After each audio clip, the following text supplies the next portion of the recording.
Hello, everybody. Welcome to the Menil. It's so great to see you here tonight. Thank you for coming. This is the 8th program of 11 programs for the Mona Hatoum Terra Infirma exhibition. I just wanted to remind all of you this show is such a rich show. We've had poets, musicians, sculptors, scholars, film critics, and there will be a performance event in February as well. So we tried to hit every base. I didn't have a dancer, but you know, I think we did pretty well with this show. So I'm really happy to see so many of you coming back to all of these events. Later this month, we will have a poetry workshop by Mary Wemple. That's on January 20th. And there will be a public reading in February after that workshop happens. On January 24th, please mark your calendar. Rebecca Solnit will be here. She is a contributor to the catalog, which is now out. This is a really beautiful book that you want to have. It's on sale in the bookstore now, and Rebecca Solnit is a contributor, one of the essayists, including other people. So I wanted you to know about that. In February, we'll have a really nice performance work. I know a lot of you are familiar with Seba Sarwar and Voices Breaking Boundaries, and Seba will be here. She lives in Los Angeles now, but she's coming back. And we'll be doing a performance work the weekend of February 3rd and 4th in the afternoon. And that will be a really beautiful piece. It's going to be outside, and it will be near the Cy Twombly Gallery. Remarkably, Dr. Noah Simblist is a curator, a writer, and an artist. Currently, he serves as chair of painting and printmaking and associate professor of art at Virginia Commonwealth University. He has contributed to Art Journal, Modern Painters, Art in America, Art Papers, Terremoto, Art Lies, Art Pulse, Art 21, and many other publications. His dissertation titled Digging Through Time, Psychogeographies of Occupation focused on how contemporary artists in Israel, Palestine, and Lebanon address history. His curatorial projects are wide-ranging, to say the least. In 2016, he was co-curator and co-producer for New Cities, Future Ruins, a convening that invited artists, designers, and thinkers to reimagine and engage the extreme urbanism of America's Western Sun Belt. Please give him a warm welcome. Thank you. Thanks very much. Thank you all for being here. Thanks to Ted and Michelle and everyone at the Menil for the invitation and being such great hosts. I have a lot that I'm going to try to get through. So I'm just going to launch right into it. So this lecture is going to be looking at the context of Mona Hatoum's work in relationship to the political, historical, and social realities of Israel, Palestine, and Lebanon from 1948 to the present. I'm also going to compare her work a little bit to some other artists in Palestine and Lebanon who navigate some of the similar issues that she does, and then there'll be a close reading of a few of her works. So one caveat to this is that the political context for her work is obviously just one aspect. Her work involves many other things that I think the catalog has addressed and other public programs have addressed in terms of the influence of surrealism, feminism, minimalism, etc. But my looking at the intersection of the political history of Israel, Palestine, and Lebanon isn't meant to be some kind of essentializing read of the work. It's not a comprehensive overview, and Mona herself dislikes that kind of essentializing, to reduce the work to it being talked about exclusively in terms of the politics of Israel, Palestine, or Israel, Palestine, and Lebanon. But I think that one of the reasons for that is that often when it's referred to in a lot of the literature around her work and in a number of the exhibitions about her work, the politics are often sort of pointed to but actually not addressed in a sort of deeper, more comprehensive way. So what I'm hoping is to sort of look a little bit more closely in some of the history and politics to be able to probe a little bit deeper into that context. So the political and historical discourse of Israel, Palestine, and Lebanon is a territory that Hatoum walks through very carefully. I'm basically going to argue that she walks along the border of a number of issues that might seem contradictory. She's both a political artist and in some ways an apolitical artist. She attempts to make work that's both particular and universal. She's a Palestinian artist, she's a Lebanese artist, she's a British artist, she's an Arab artist, she's a woman artist. But do any of these identity positions cancel each other out? And maybe she's none of these things and her identity is inconsequential.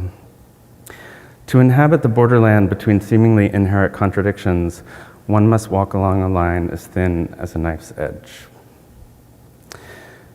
One example of the contradictions that occur within her work that produces something that can be thought of as being uncanny is this work on the left called Kafia.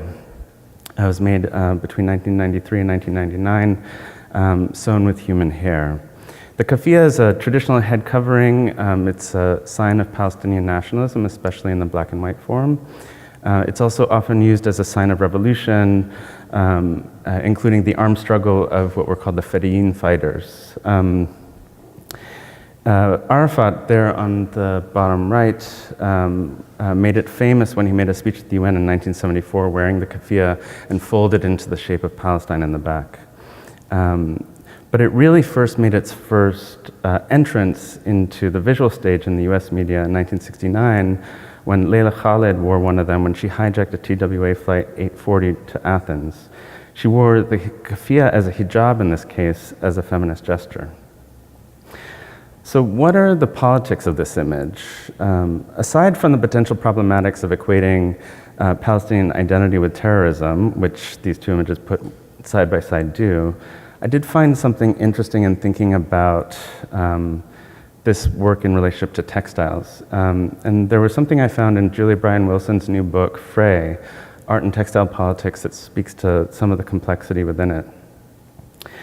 She's talking about this organization from 1974 called the Ladies Sewing Circle, an American feminist organization that was the Ladies Sewing Circle and Terrorist Society that you can see from its emblem.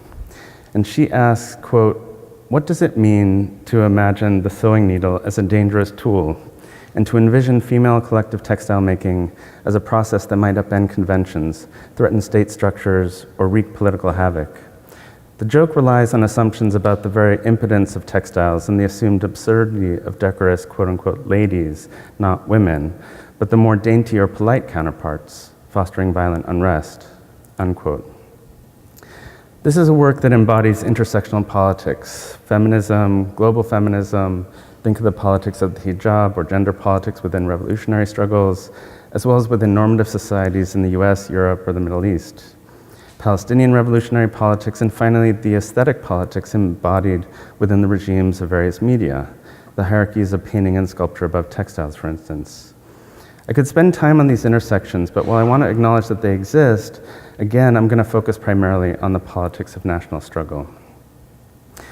So two more examples of her work to try to think through some of these contradictions and going a little bit more closely into the national politics themselves. On the left is an image of her work called Quarters from 1996, and on the right is her 2009 work Impenetrable. So if we think about Quarters on the left, we've got these bunk beds that are stacked, they're bare, they might potentially signify a space where refugees or prisoners might sleep. And if we ask ourselves, who are these refugees? Are they potentially Palestinian refugees? Are they Lebanese refugees leaving a civil war? Are they Jewish refugees leaving pogroms, anti-Semitism, or the Holocaust? Do they reference the kinds of bunk beds that might exist in a refugee camp or a concentration camp? And what's the difference between the two? For instance, Joe Arpaio, the sheriff from Arizona, who set up camps for undocumented people that he had arrested in Arizona, called those camps concentration camps to hold refugees who had come into the US unlawfully. Israel actually had similar camps set up and still does on the Egyptian border in the Negev desert for Sudanese refugees, an image of chilling irony for the state of Israel. So based on a photo that Hatoum took at the Eastern State Penitentiary, she thought about building this work.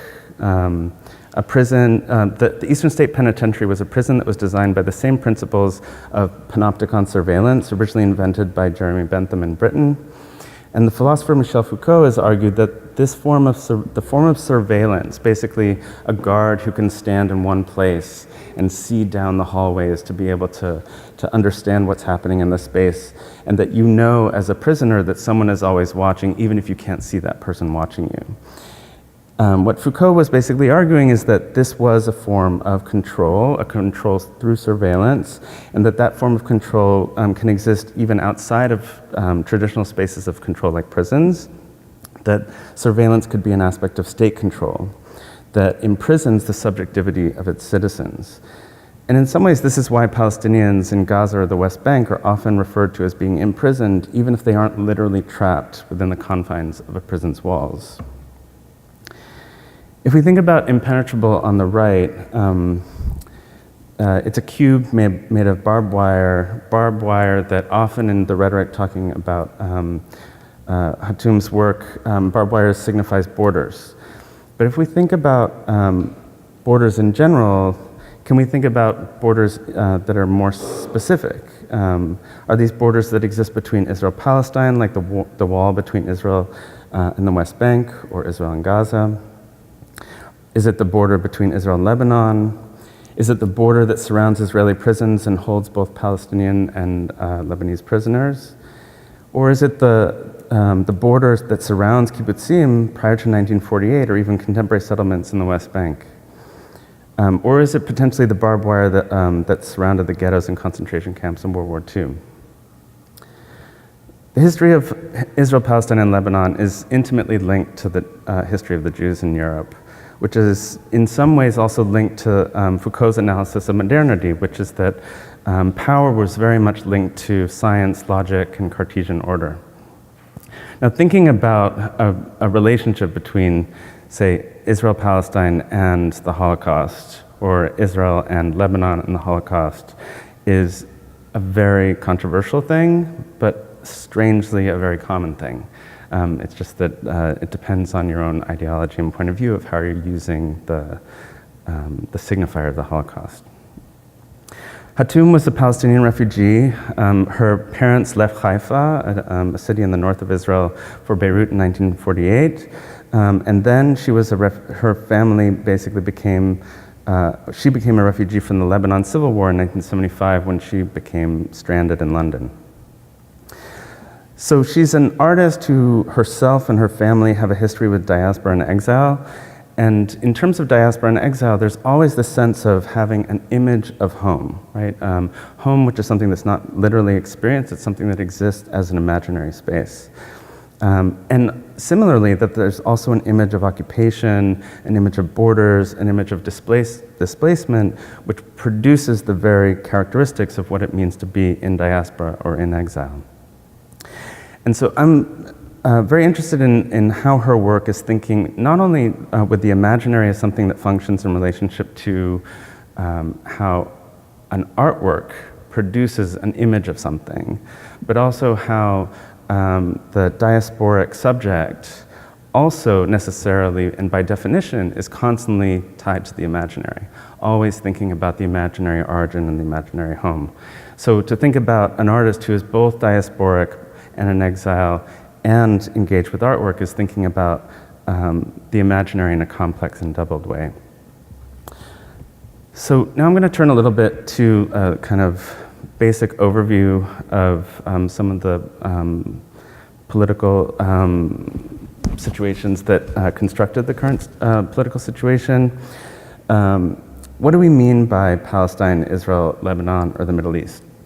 So this is a map of Middle East and North Africa, which is a space that has multiple identities and languages, right? There's Arab identity that's linked to Arabic as a language, Turkish identity, which is linked to Turkish as a language, the history of the Ottoman Empire, Iran, which is linked to Persian identity, and Farsi as a language.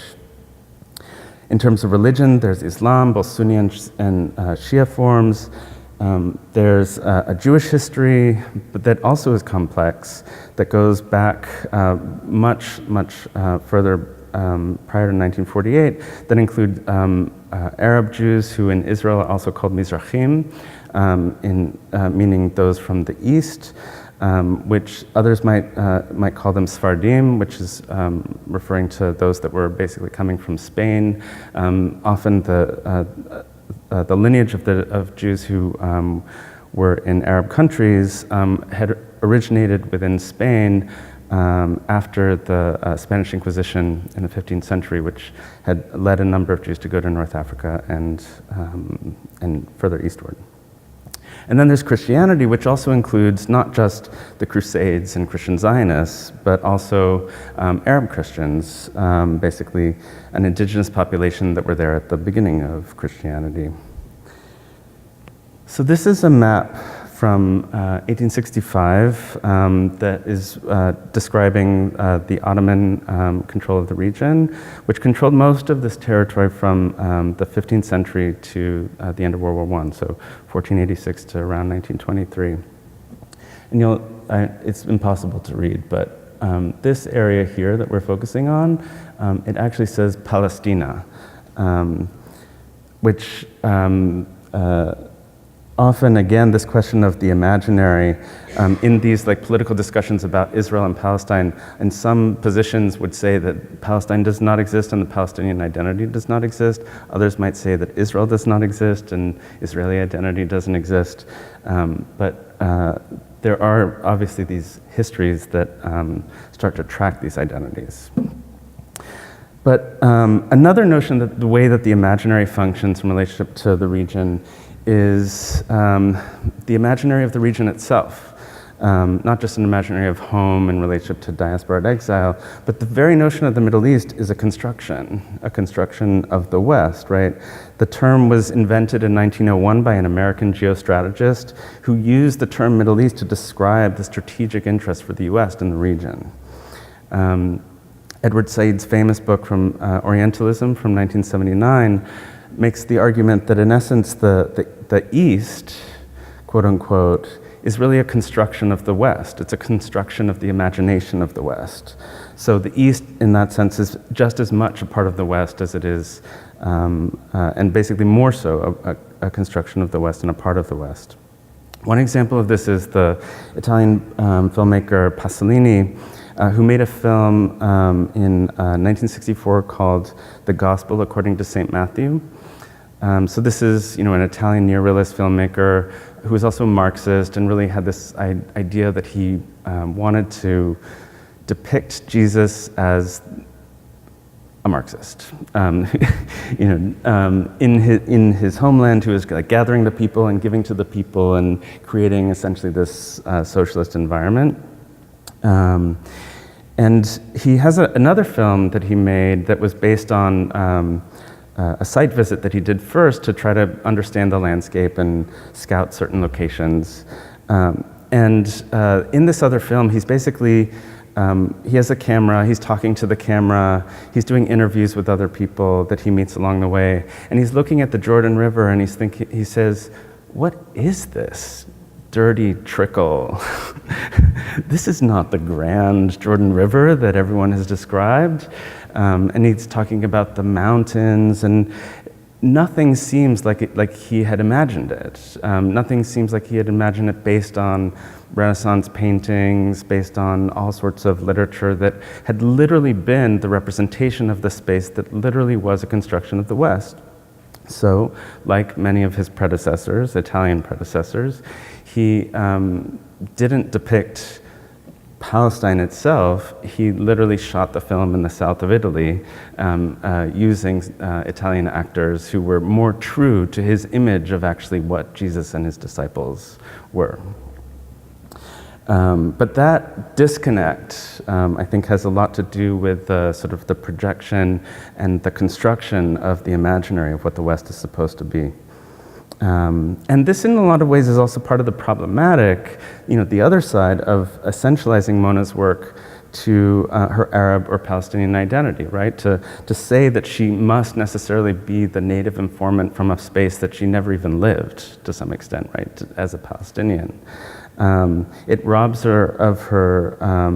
It robs her as an immigrant to the UK, to identify in relationship to her actual home. So we're caught basically in this very paradoxical situation of there's a problematic of essentializing her to an Arab identity or a Palestinian identity or a Middle Eastern identity, but at the same time there's a problematic to erasing it. So the notion of imagination was central to the construction of the Zionist project itself. This is a photograph of Theodor Herzl, who was sort of the leader of the Zionist movement. This is him in 1897 in Basel in Switzerland, the first Zionist Congress. And the 19th century was this moment of the failure of empire, the rise of nationalism. The very concept of the nation state as we know it was being invented in real time. And this was happening for Jews who basically, in Europe, who were aggregating around this notion of Zionism, of finding a homeland for Jews as told through the Bible. But at the same time, Palestinian nationalism was rising up around the same time, both in reaction to the weakening Ottoman Empire, but also as a reaction to some of the developments of Zionism. So at the end of World War I, the Ottoman Empire falls in 1918. The British and French basically take over. And this is a map from the Sykes-Picot Agreement, which was an agreement basically of the Allies in 1916 of who was going to take over the land, a kind of neo-imperial project after World War I. So Area B, which you can see basically takes care of Palestine and some surrounding areas, was for the British, and Area A, which includes Lebanon and Syria, was for the French. The British controlled Palestine from 1923 to 1948, and the French controlled Lebanon and Syria from 1923 to 1946.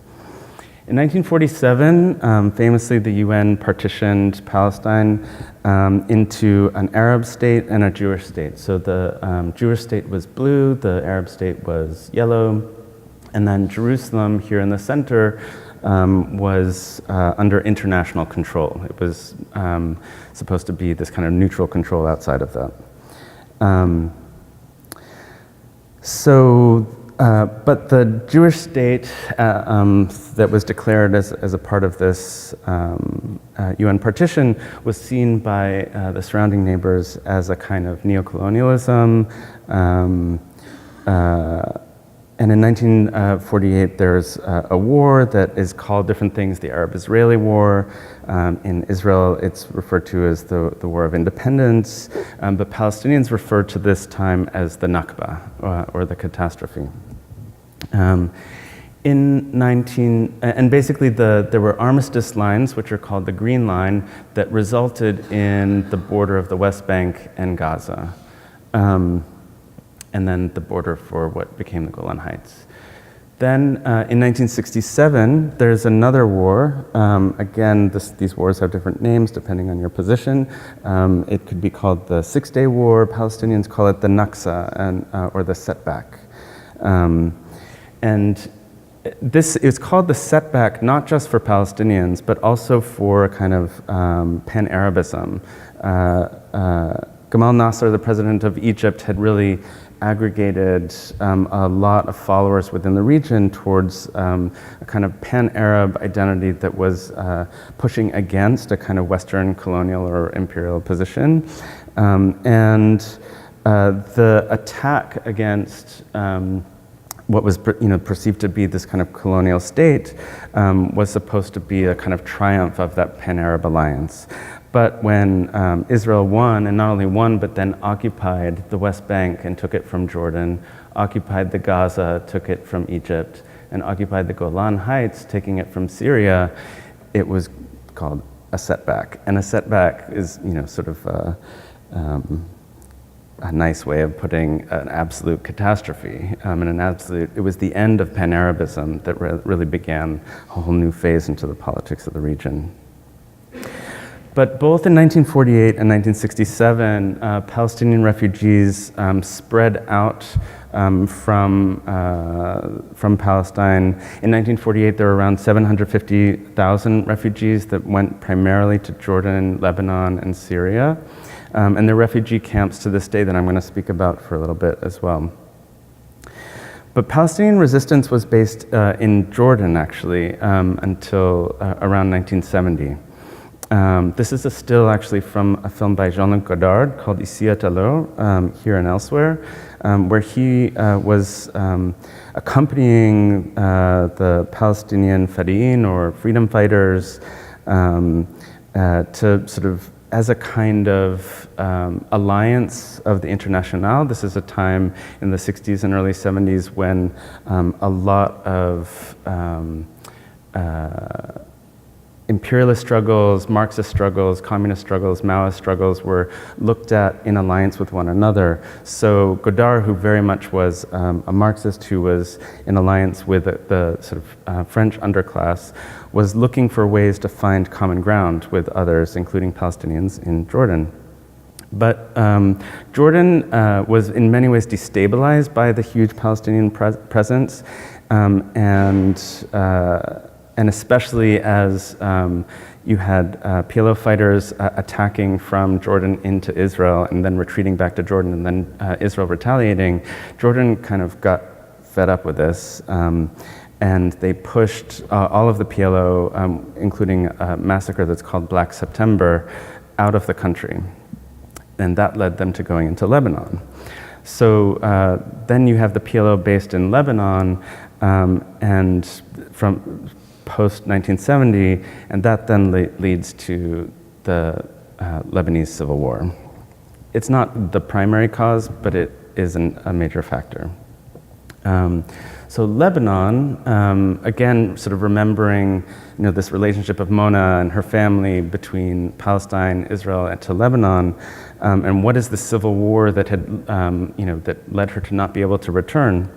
So the Civil War breaks out around 1976, and one of the problematics of Lebanon, like a lot of post-colonial states, is that it's a space that's cobbled together from a lot of competing nationalities. So you have areas that are Shia, that are Sunni, Maronite Christian, Druze, and then other forms of Christians. And they're segmented into various parts of the country. So this is a sectarian war with many, many sides, shifting alliances within the country, but then also between state actors. And the two primary state actors that were implied in this war were Israel and Syria. A lot of Lebanese from the time of the war talk about looking up in the skies and seeing Israeli and Syrian fighter jets having these air battles above the airspace. And it was this, but as a part of the Lebanon Civil War, which becomes a great irony, but also this huge tragedy that in many ways the Civil War became a way for other state actors to kind of work their stuff out. Including the US, which got involved in 1982, and in 1983 there was a famous bombing of a Marine base, which then led for Reagan to pull the American troops out. So then the Israeli forces get involved in the Civil War when in 1982, Israel invades Lebanon from the south and occupies this southern region from this blue line, which is the border, up until this other blue line. They basically were pushing their way all the way up until Beirut and then stopped. And then from 1982 until 2000, they occupied this entire southern portion of the country. Until Prime Minister Ehud Barak withdrew unilaterally. But this period of not only the invasion, but also the occupation of southern Lebanon led to the creation of Hezbollah, which is a Shiite group till today, which right now we hear very much in relationship to the Syrian civil war because they've been allied with Iran and with Assad. One of the most tragic moments for the Lebanese Civil War, also for Palestinians, was what's called the Sabra and Shatila massacre in 1982. Sabra and Shatila are two of the Palestinian refugee camps. They're just south of Beirut.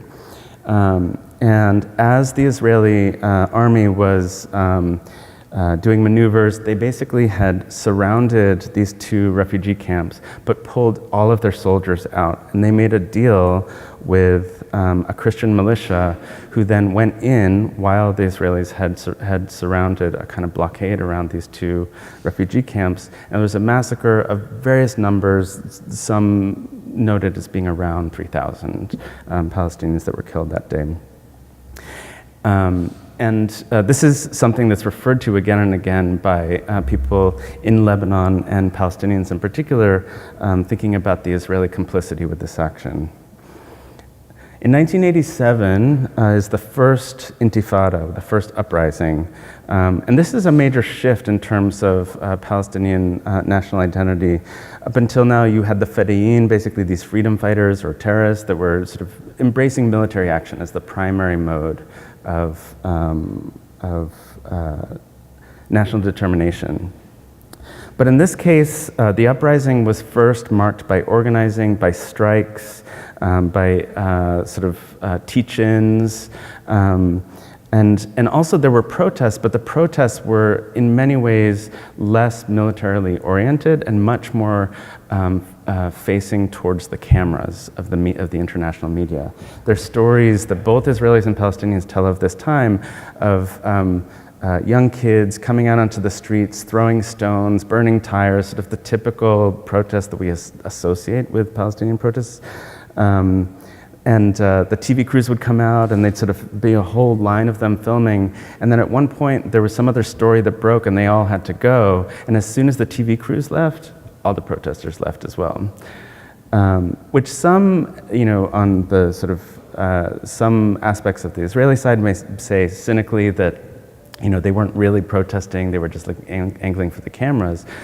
But in many ways, this was a shift in strategy of thinking that maybe potentially that protest, thinking in relation, facing towards the external world, facing towards the international world might actually produce something more, which in 1993 it did. The Oslo Accords was the first official peace process. I mean, it was a result of a peace process that started pretty much alongside the First Intifada in 1988. So you have Yasser Arafat on the right, and then Yitzhak Rabin, the Prime Minister of Israel at the time, on the left, Clinton in the middle. The handshake, which is this incredibly symbolic moment. They're on the White House lawn. And really what the Oslo process was looking at was a two-state solution, right? So that there could be, looking back to the UN partition, a state of Palestine and a state of Israel living side by side. This then leads to the creation of a temporary government, the Palestinian Authority, and Arafat returns from exile, this incredibly symbolic moment. But not long afterwards, in 1995, Yitzhak Rabin is assassinated by Yigal Amir, an Israeli, at a peace rally that was run by Shalom Achshav, or Peace Now, this Israeli peace organization. In 2000, needless to say, things deteriorate. In 2000, there's a second intifada, which was started when Ariel Sharon, remember Ariel Sharon, who was involved in the Sabra and Shatila massacres in Lebanon, who's now the Prime Minister of Israel, goes with a group of politicians and military police to the Haram al-Sharif, or the Temple Mount in Jerusalem. This is an incredibly tense place. For Jews, they believe it's the site of the temple, the second temple, which was destroyed by the Romans in 70 AD, before that destroyed by the Babylonians, the first temple in 586 BC. And the belief of certain Orthodox Jews is that essentially this same site of the temple, when the Messiah comes, he will rebuild the third temple. And almost daily, this past year alone, there have been actions by sort of Israeli activists who are trying to set the stage for the Messiah to come to to the Temple Mount. But it's also in Islam this holy site for where Muhammad rose to heaven. And there's the Dome of the Rock, which is tied to that, and also the Al-Aqsa Mosque, which is tied to that. So there's a double importance to this space. That's inaugurated a huge amount of unrest on multiple levels. There were suicide bombings on buses in Tel Aviv. Israel invaded Ramallah and this Provisional Palestinian Authority. And this is Arafat's headquarters in Ramallah, which was the seat of government for the Palestinian Authority. And it seemed like the peace process was over, nothing else is going to work. Arafat eventually has to leave, he goes to France, and mysteriously, in 2004, he dies from a mysterious illness, which many have accused Israel as being an unofficial assassination. So what's left? I mean, that's basically where we're at. People have been assassinated, people have died, people are fighting. There is a peace process, but what's left? What we have is Gaza on the left. In 2005, Sharon actually withdrew from Gaza, but it's completely surrounded by the Israeli military, both on the land and by sea. The West Bank on the right, this is an image from kind of the late 2000s, where you can see that as a result of the Oslo Accords, which are supposed to be a provisional, transitional process, you have Area A, which is under Palestinian control, Area B, which is under joint control, Israeli and Palestinian, and Area C, which is completely under Israeli control. And then surrounding that, you have different green zones, quote unquote, which are sort of where nature preserves are supposed to be, and then military zones, where there's either military maneuvers or military bases. So Mona Hatoum makes this work called Present Tense that's directly in relationship to that map and that current reality. This is a work from 1996, which was actually, I just saw it in November at the new Palestinian Museum in Birzeit, right next to Birzeit University, just outside of Ramallah. It was a product of a residency for 1 month at the Anadiel Gallery, which was technically still run by Jack Bersekian, who later became the director of Al-Mama, which is an exhibition space and residency program that's based there. So she was invited really for the first time to come to Palestine.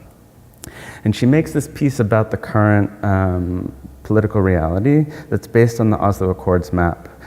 And you can see, the image on the left is a close-up where she pressed these red beads to make these lines to describe the kind of archipelago, these different islands of Palestinian semi-sovereignty.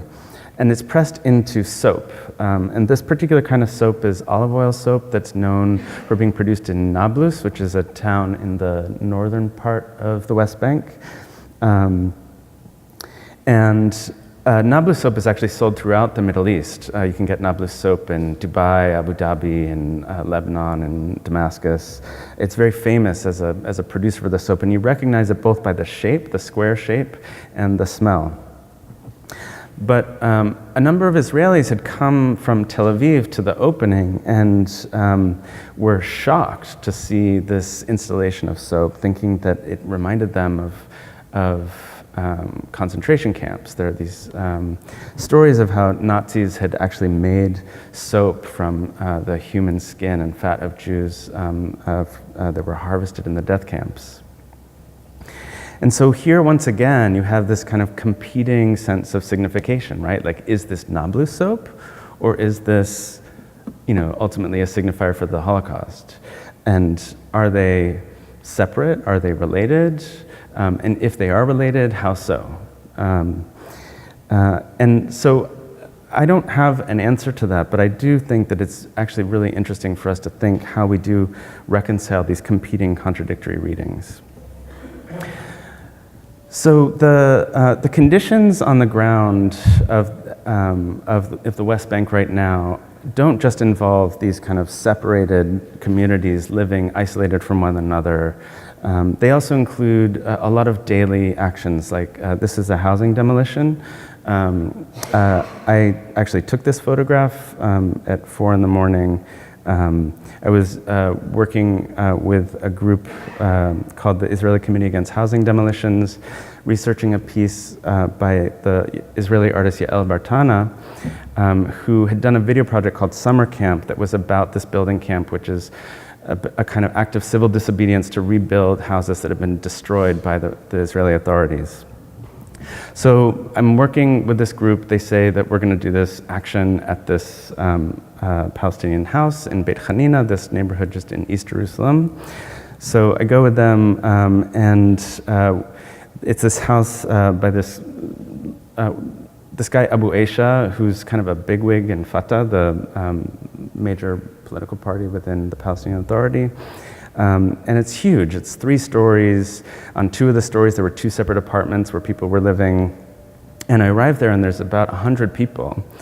And 100 people are sitting around smoking cigarettes and waiting. And then finally, people down the road had said, "Oh, they're coming," and people pulled dumpsters into the road and set them on fire, and then parked their cars in sort of a zigzag along the road.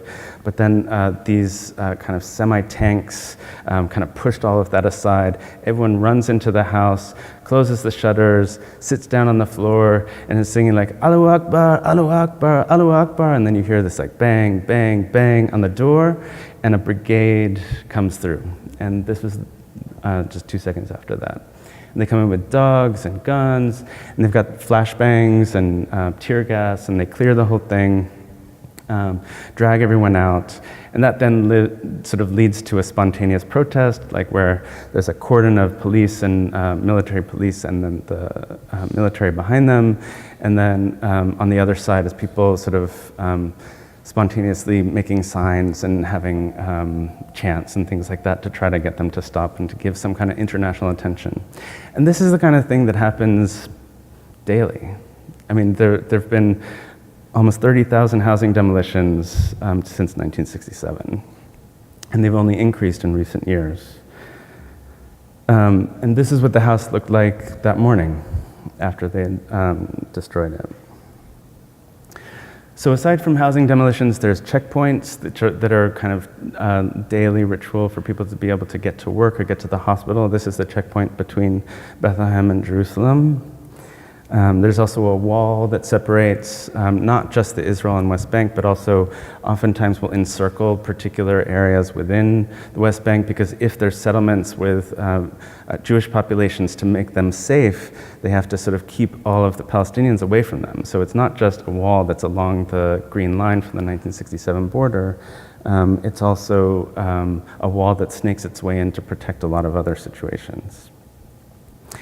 And one thing that the wall did, which really started in the Second Intifada, so like in the early 2000s it started being built, is that it generated another generation of protests, which were these villages. This is in Bilin, where a lot of families started to have these new protests to think through, okay, how do we, again, thinking about the First Intifada, how do we project something to the outside world about our condition here? So everyone knows that Palestinians will sort of have their flags and have kids, and they're going to basically walk from the village to the wall or to the border where all the Israeli soldiers are standing, and shout some slogans and eventually go home. But the news gets tired of that because they could just run, B-roll from the week before. So they had to come up with like a new situation to get documentation to actually be seen. So this was 1 week's idea, which was that they were all going to dress up as the Navi from the film The Avatar.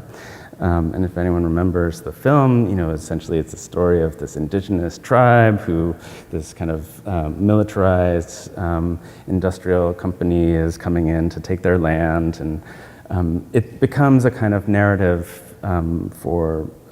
that visually does something. And but at the same time is completely absurd.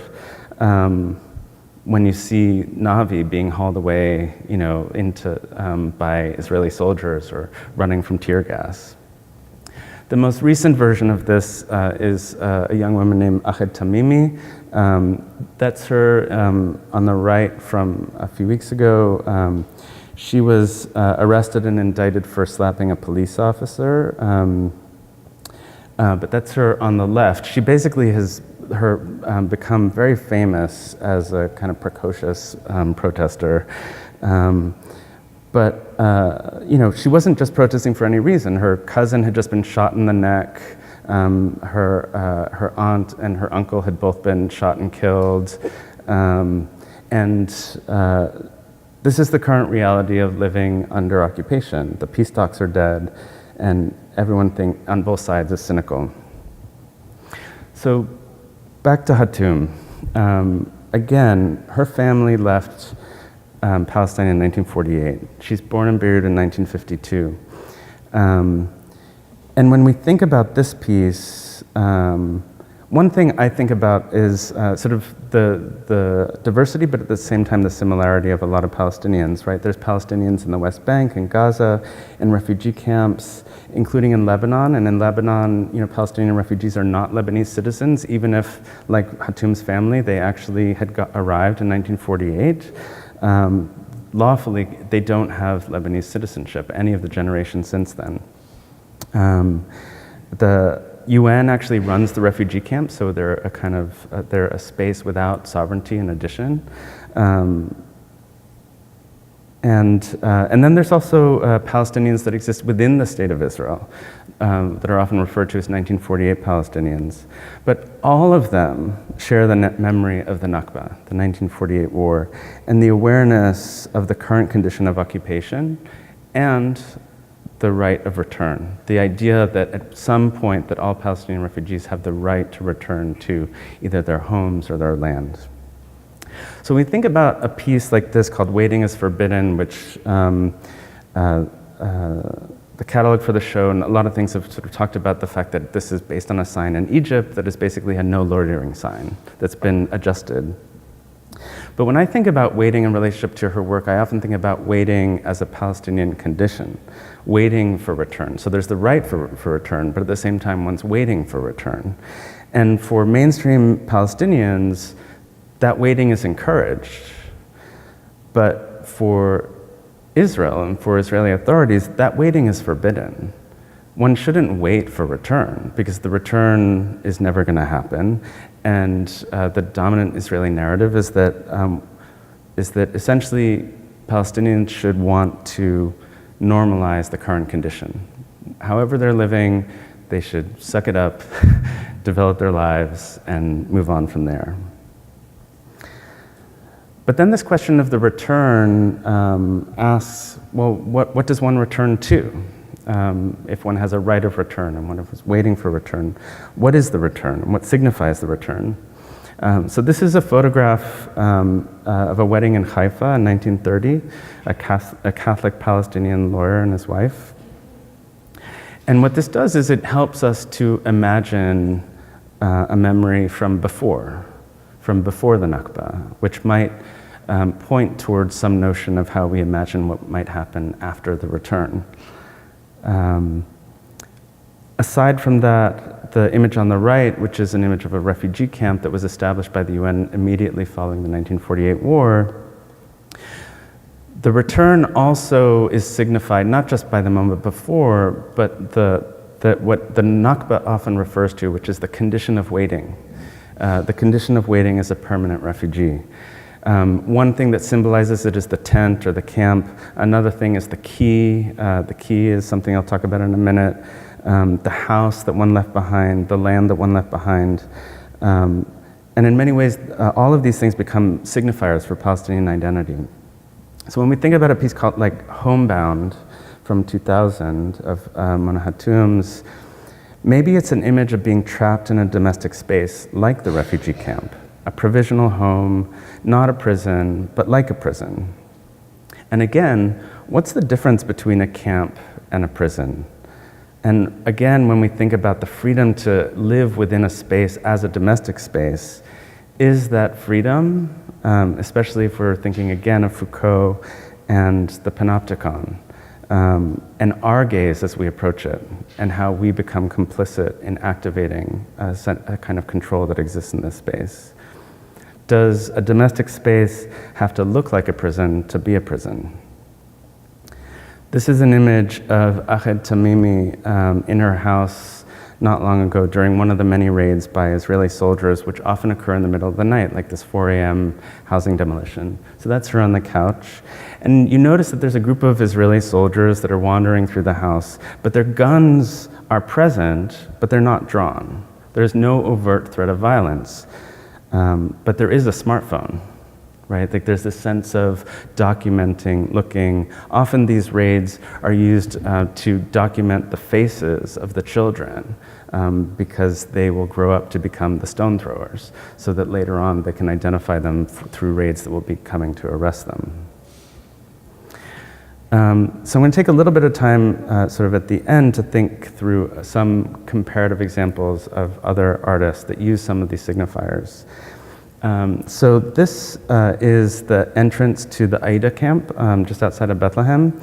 And on top of the gate for the camp is a huge key.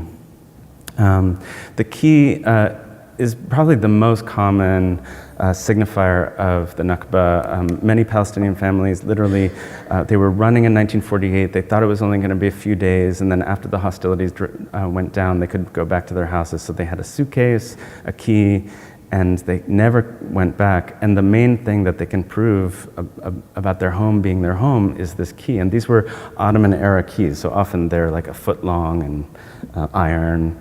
And often you'll find the key or an image of the key hanging in some shape or form in a Palestinian's house.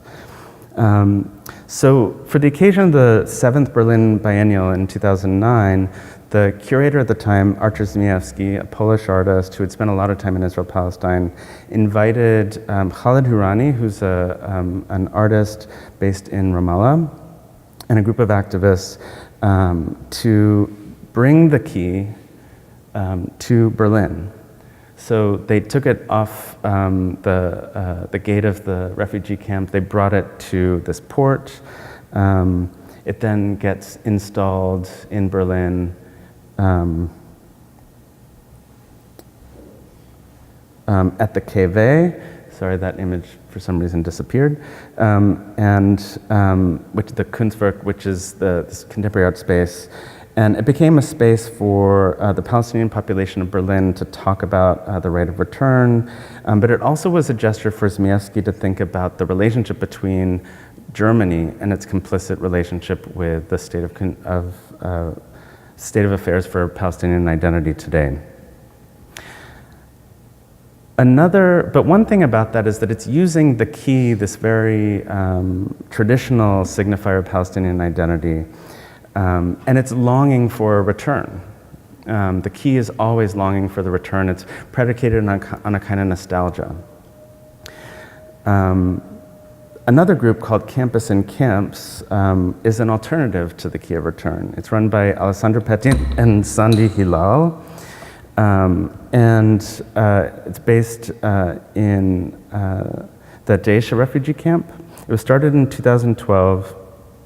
And in many ways, it's not nostalgic, it's not focused on the right of return or the Nakba in the past. Instead, it's thinking about camps as urban spaces.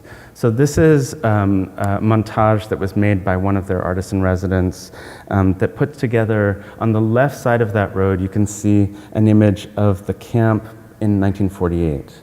But on the right side of the road, you can see what the camp looks like today, which is much more like a city. And in many ways, what they want to do is to think about Palestine, to think through what camps and refugees in general are going through.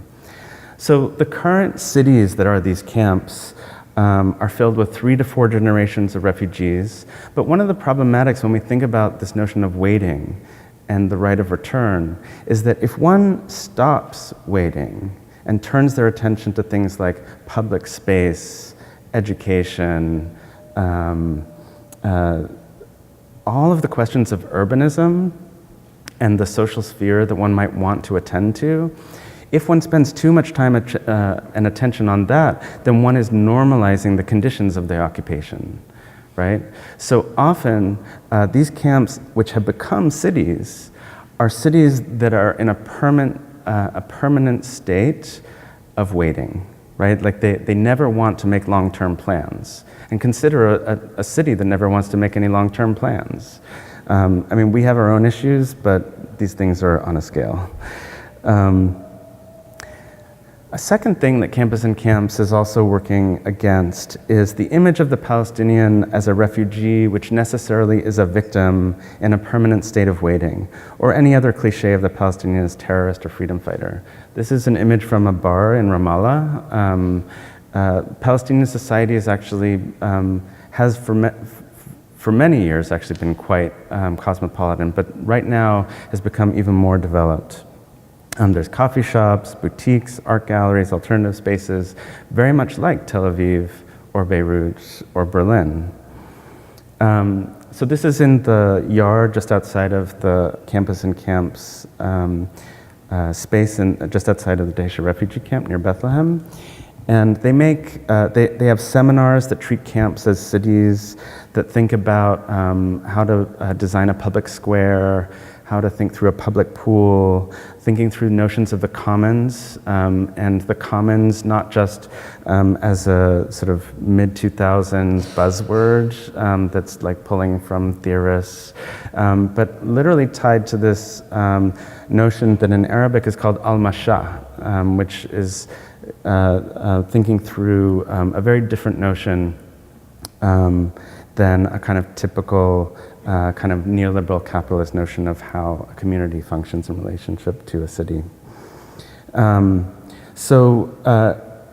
They made this one piece, which is a tent that is made permanent, an image of the camp as a home that is the temporary made permanent, that really is trying to think about a third option, right? So on the one hand, you have to wait in this kind of like permanent temporary condition, trying to not normalize, or on the other hand, one is normalizing and accepting the occupation.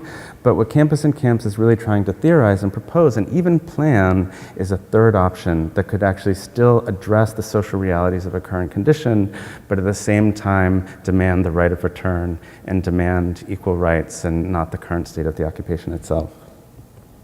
So another artist who uses the tent is Emily Jasir, a Palestinian artist who actually went to college in Texas, at University of Dallas, and is currently basically based between Ramallah and Italy. She usually refers to herself as being based in the Mediterranean. This piece, some of you might have seen in the latest version of Documenta at the Fredericaneum.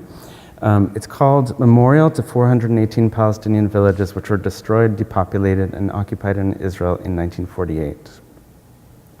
She wanted to make sure the title was clear.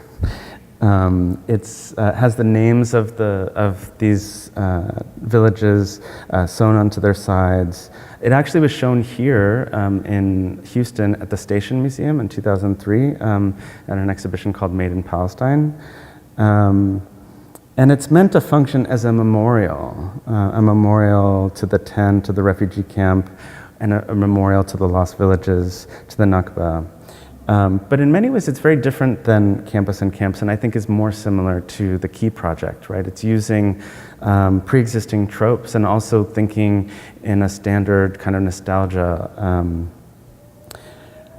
There's an aspect to this project that I think was actually quite different, which this doesn't show, which was actually a kind of community engagement project, which involved the performative notion of all these people working together to sew the names, which she did in New York when she was a resident of PS1. Jasir also makes work about diaspora. This is two stills from a video called Ramallah, New York from 2004-2005, which was comparing everyday actions of getting a haircut in two cities. And in that sense, this aspect of her work, I think, is more like Campus and Camps, which emphasizes Palestinian life and the everyday as something that also isn't like functioning in terms of victimhood and national struggle. But at the same time is not trying to normalize because it's acknowledging a kind of diasporic existence. This is a work of hers called Crossing Sora from 2008, which again, despite the fact that it seems like it's a part of this military zone, was actually about her daily commute to work, going from Ramallah to Birzeit, and having to go through these militarized checkpoints and being basically abused by these soldiers as she's trying to go to work. So Hatoum also has made work about borders, like Crossing Sora, also video-based. And this is this kind of last section that I'm going to talk about, which is about artists thinking about borders, but in the context of Beirut. Because, again, Hatoum's work, I don't think is just about Israel-Palestine. And this is a video still of her famous work, Measures of Distance from 1988, where there are letters back and forth between her and her mother, which you can see text of and hear being read, that are narrating the distance, the measures of distance between her in London and her mother in Beirut. And in that sense, the script becomes like a screen, a wall, like Barbed Wire of the Impenetrable in 2009 here on the right, or Homebound on the left. And the borders of this piece might reference the border between Lebanon and London, her and her mother, the border between Lebanon and Israel, the border between Lebanon and Syria, and within Lebanon and within Beirut in particular. Because as I mentioned, it was a sectarian war, the Lebanese Civil War, and this area was actually the most famous, aside from the national borders between Lebanon and Israel and Lebanon and Syria. This was one of the most famous borders. It's called the Green Line between East and West Beirut during the Civil War. The east was the Christian Lebanese front, and on the west were a set of Muslim factions.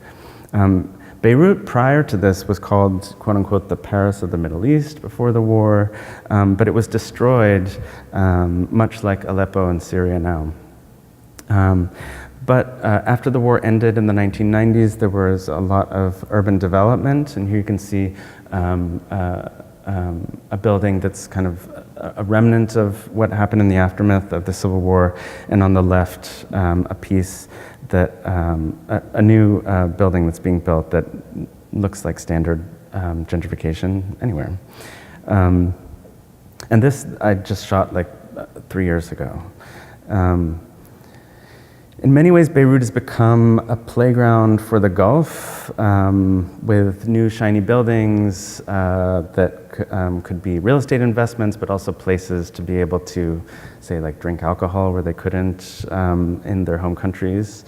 The artist Jalal Tawfiq, who's a writer, part Palestinian, who was based for many years in Beirut, said, quote, "I, along with my 2 siblings and my mother, deserted the family apartment during the 1982 Israeli invasion of Lebanon.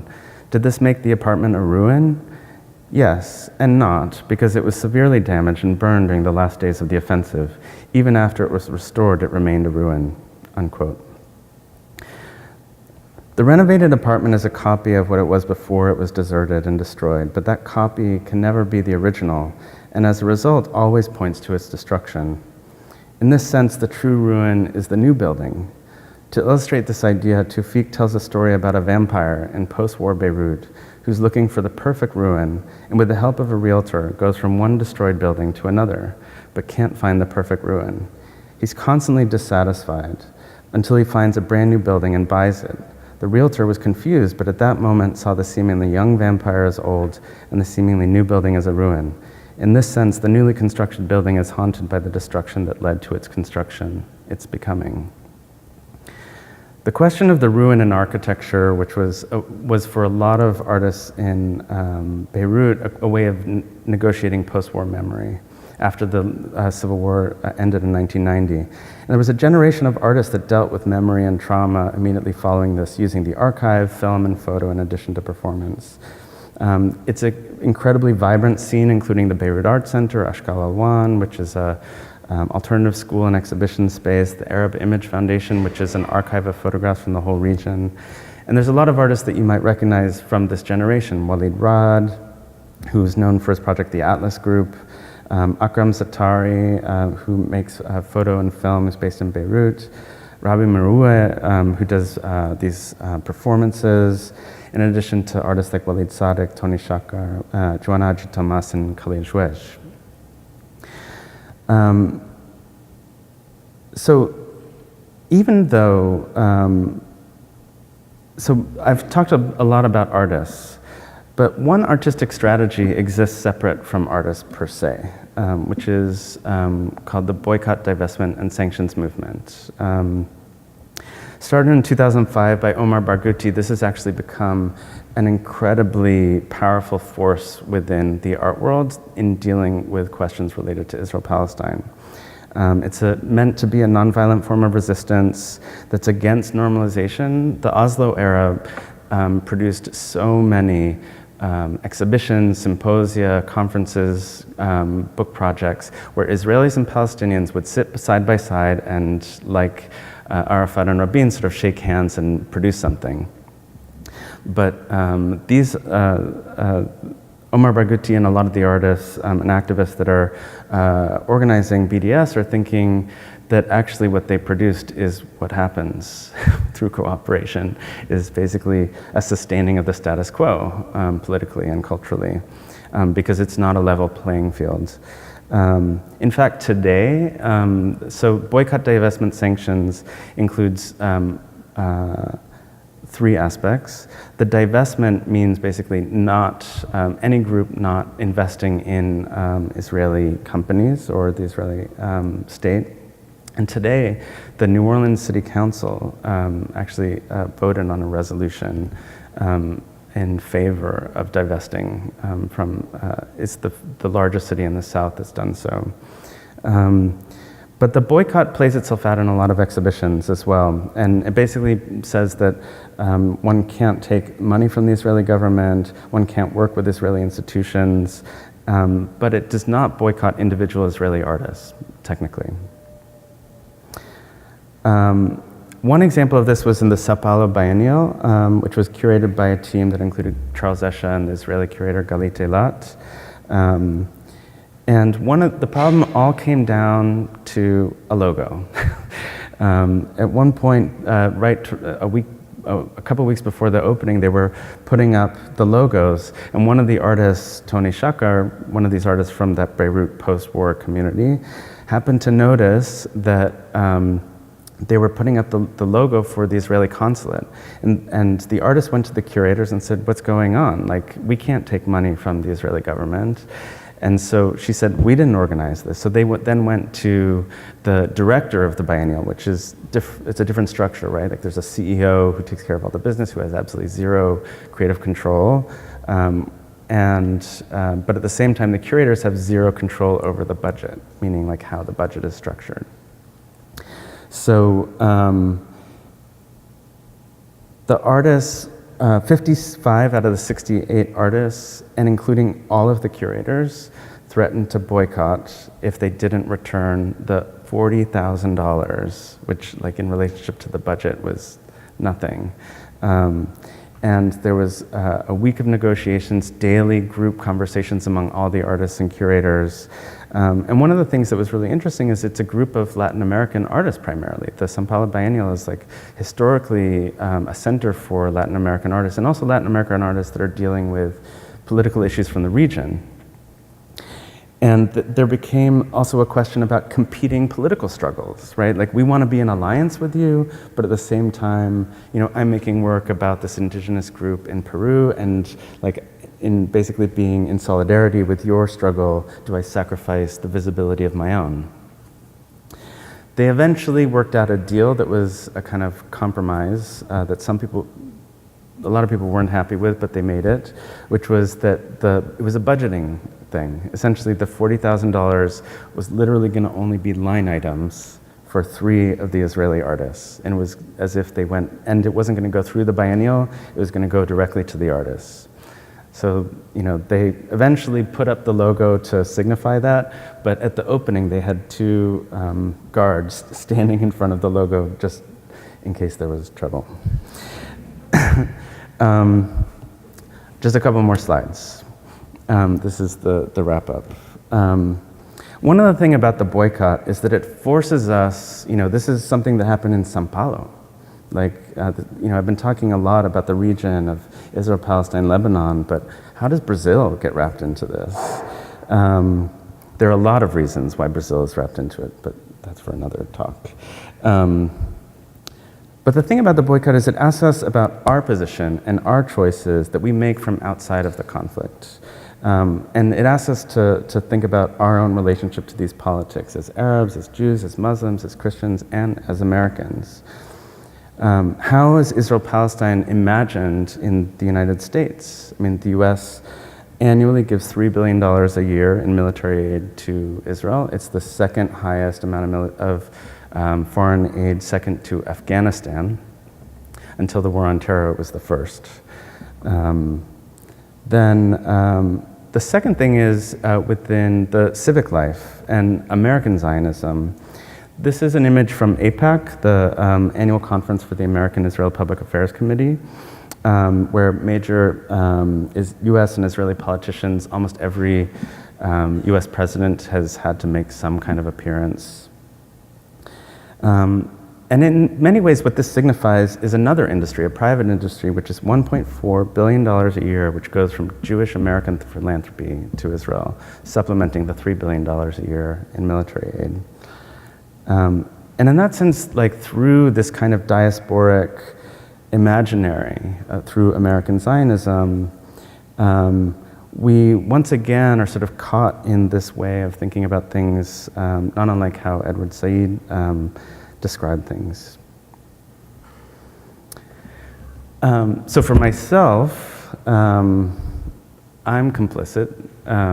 I grew up in a Jewish modern Orthodox house, went to Orthodox schools that were Zionist, and this is a photograph of me from the late 70s. With, sort of a typical like photo with an Israeli soldier on a family vacation.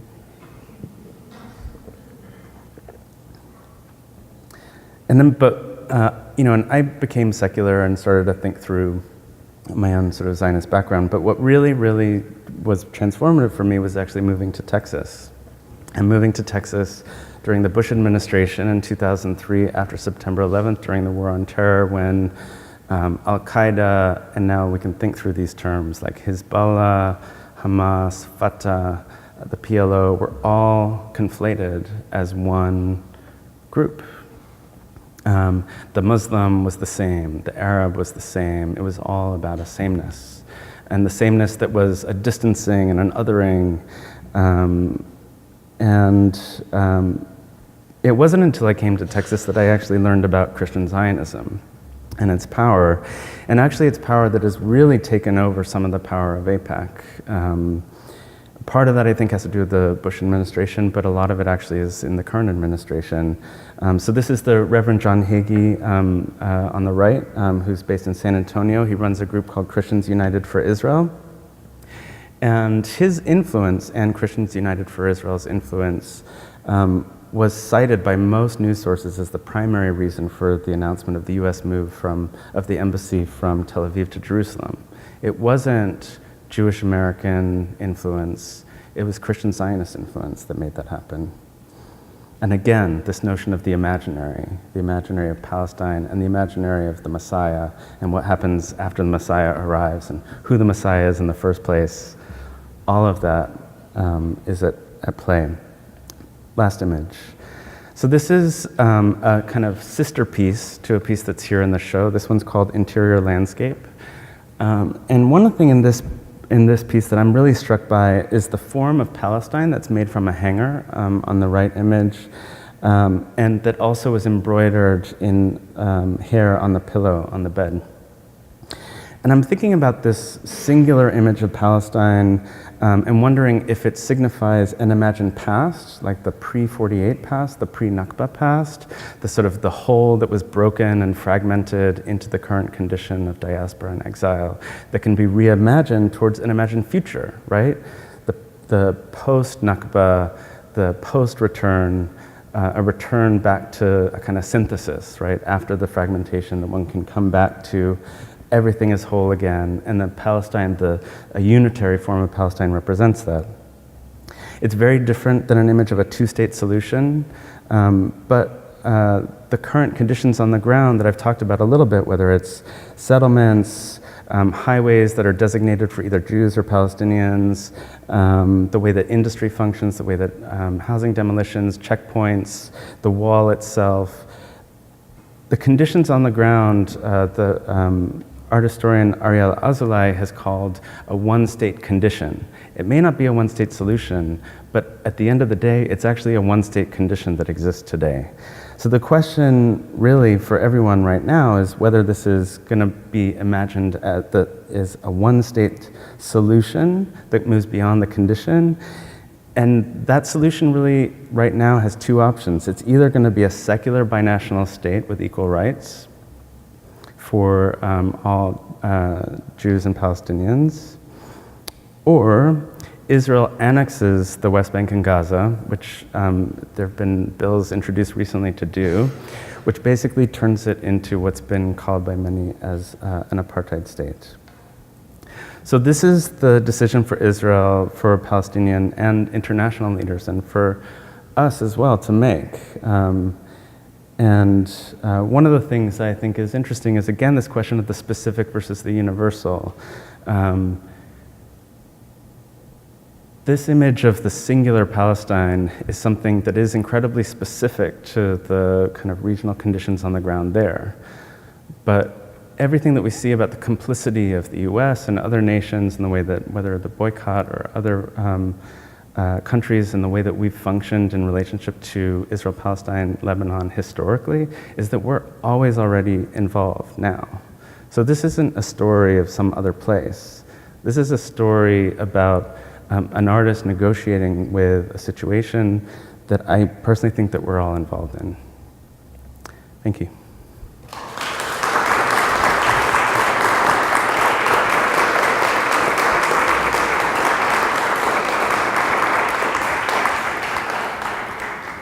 Is there time for a question or two? Do you want to take a couple questions? Sure. Okay, I've got a mic here if anybody, just raise your hand.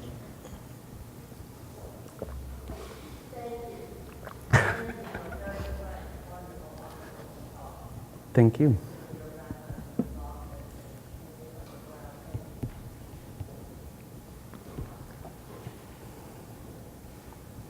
I agree. Thanks, Noah, for a very careful talk. And my question just would be, maybe you could expand a little bit, because you're using Hatoum and other artists elegantly, I think, to describe your own borderlines of thought. And that maybe you could talk about how art as expediency and your role as an educator and critic can use and employ art to talk about these relevant issues. Yeah, I mean, first, two ways of answering that. So the first one that I've been super interested in is that, so one of the things I learned about ICAD when I did this building camp for 2 weeks that was really there, the impetus was, here's an artist who'd made a project, it was in this space, I wanted to learn on the ground what she did to then write about the work, right? A kind of deep investigation. But what I started to realize is that most activists think like artists. You know, they really are thinking about how an image is constructed, about audience, about sort of nuance and context and a complexity of the way that something is read, how different things mean different things depending on how you present them.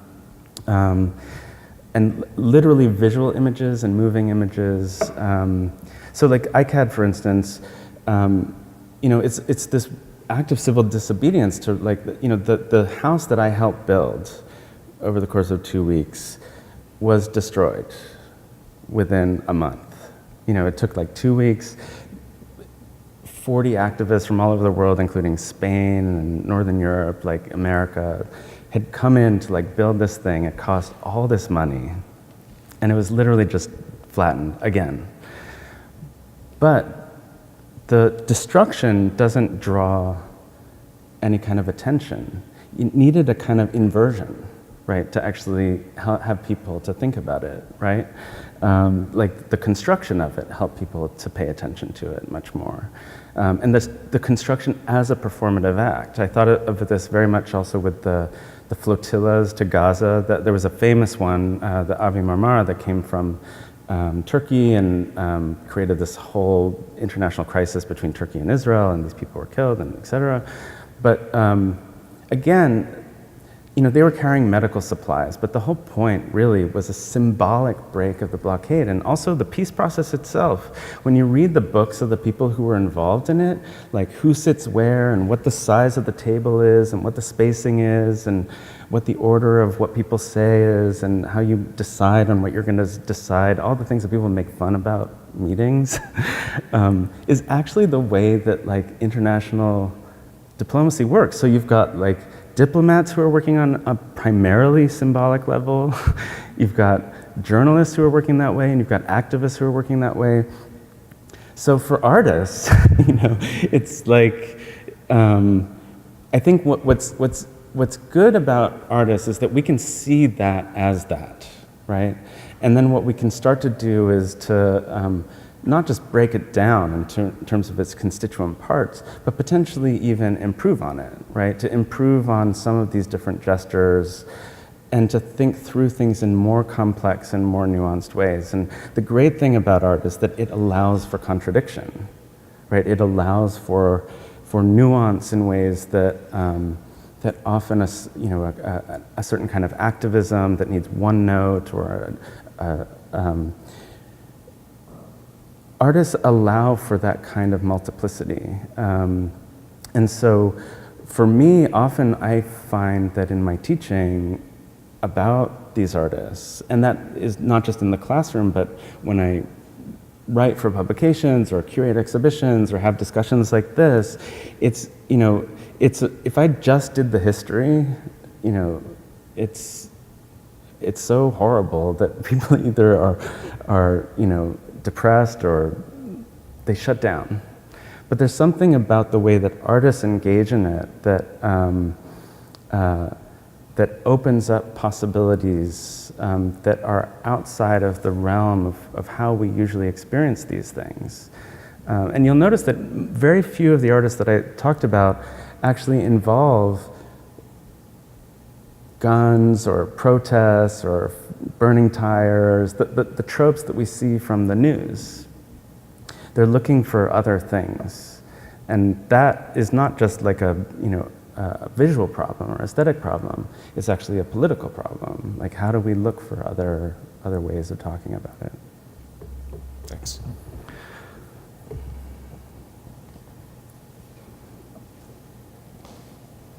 Thank you, Noah.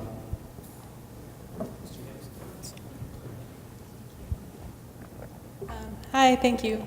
I had a question. I was very intrigued by something you said in the lecture that I was sort of surprised to hear, a reference to Latin America in that way. Yeah. And I kind of started thinking about the history of Cuban Americans, and I know that there's it's kind of hidden, there's also a big fracturing and a big polarization within the community, from their recent history in terms of pro-Castro and anti-Castro. Mm-hmm. And I was wondering if you have come across an overlap, the same thing with the Christian Zionists, right. Overlap with some Cuban of the community with Zionism as well. Yeah, I really want this to be my next project, actually. There's this whole, I was actually talking to Emily Jasir about this, there's this whole untold story about the sort of Latin American context. There's so many different components. So, for instance, the largest Palestinian population outside of Palestine is Chile. There's a football team that has the sort of the state of Palestine as a part of their uniform. And talk about signification, visualization, the way when they came on TV as a whole team with these jerseys, and when they win, it becomes this whole thing that's beyond just football. In Brazil, in São Paulo, for instance, there's this huge Lebanese population, and there's complex reasons for that, and also sort of the history of sort of Nazis sort of escaping, but also Jewish refugees escaping to various parts, Argentina and Peru. There's all sorts of stories that exist in there and that exist within the art histories of Latin America that I think some people talk about, but I don't think has been as concentrated. But the Cuban question, I think, is really interesting. This artist, Tania Bruguera, that I've worked with a little bit, I'm working on a book with her right now. She was invited to do a project in Israel, for this Under the Mountain festival, which happens annually in Jerusalem. And it was during a Gaza war. I say a because there've been a lot of them. And she was under intense pressure by BDS activists to not go. But she really had a problem with that kind of refusal. It's a complex thing, but she really, at the end of the day, decided to go anyway. I mean, they canceled the festival because of the war, but she went anyway. So she kind of got out of it because she didn't have to boycott the festival, but she still could go for a project that she wanted to do that she never really finished. But I think part of it for her is that, like, coming out of, she's obviously anti-Castro and sort of finds a lot of problematics with the totalitarianism of its iteration of a communist regime, that assumptions of a social body telling one another that this is how one must be political and even leftist in a particular way very much turns her off. Right?